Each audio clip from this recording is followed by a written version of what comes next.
Guys, yung nakita nyo, yan ay aking gagawing pancake.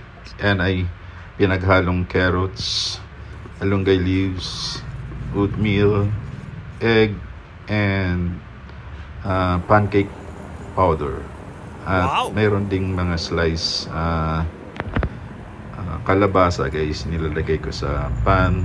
Then, tsaka ibuhos yung mix na pancake with a twist. Tapos, bubura natin guys ng slice squash sa ibabaw. Yan guys. Then takpan natin for 3 minutes guys. So yun ang pong paggawa ng pancake guys na may twist. Kasi po kung yung powder lang ang gagamitin natin guys, then may egg, mukhang common lang. So naisip ko maiba naman. O, tingnan nyo guys, diba makulay? Kala mo yung tortang itlog. So masustansya maigi yan guys, no? Kasi may squash na, may carrots, then malunggay with egg pa, diba? Di na ako gumagamit ng syrup guys kasi matamis. Tama na sa akin yung ganyan guys. So look at that guys, oh, diba? Mamula-mula, medyo sunog lang ng konti, pero pwede na.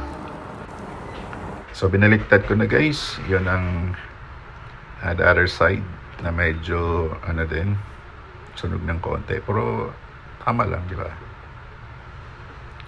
Mga lang yan guys, mga 5 minutes lang, pwede na. Parang slow motion pa yata ang video natin guys. So yan lang guys, mag-isip lang tayo ng mga masustansyang pagkain. Kahit na ito ay commercial ang ibang ingredients, so haluan natin ng mga raw materials tulad ng mga kalabasa, di ba, masustansya yan, carrots, and malunggay, and ano bang nilagay ko ba dyan, itlog, yan. So yung pagkain na yun guys ay kasama si Tonyo. Gustong-gusto niya rin guys yung pancake, pero maarte.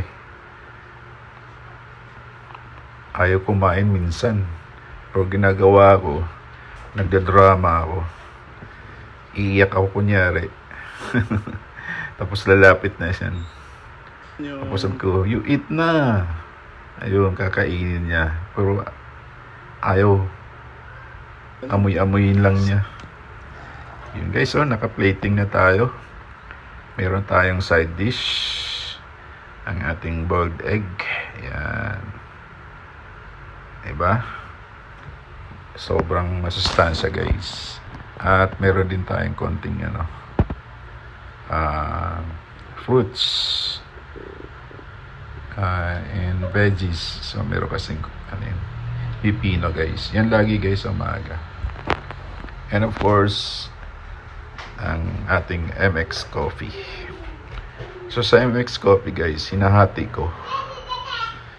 Then the other half, sa hapon ko na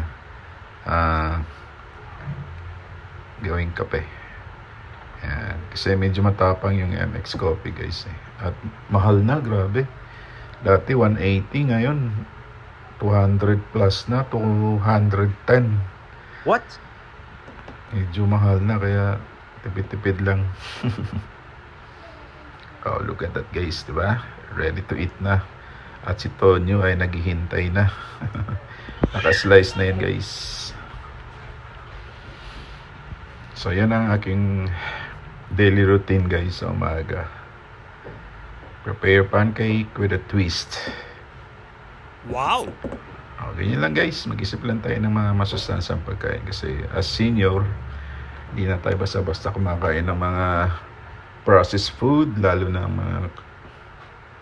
mga commercial food natin dyan. So kailangan yung mga organic naman. Kung may mga commercial ingredients, so haluan natin ng mga organic food, like mga banana, kamote, gabi. Okay. Kasi mahirap na We're not getting any younger. Kaya ingat-ingat sa ating katawan at sa pagkain. So guys, thanks for watching. Pwede niyong gawin ito, gayahin ito ang ginagawa ko. So please do like, share, comments, and give reaction guys. And subscribe to my FB page, Lexus Vlog. Thanks for watching.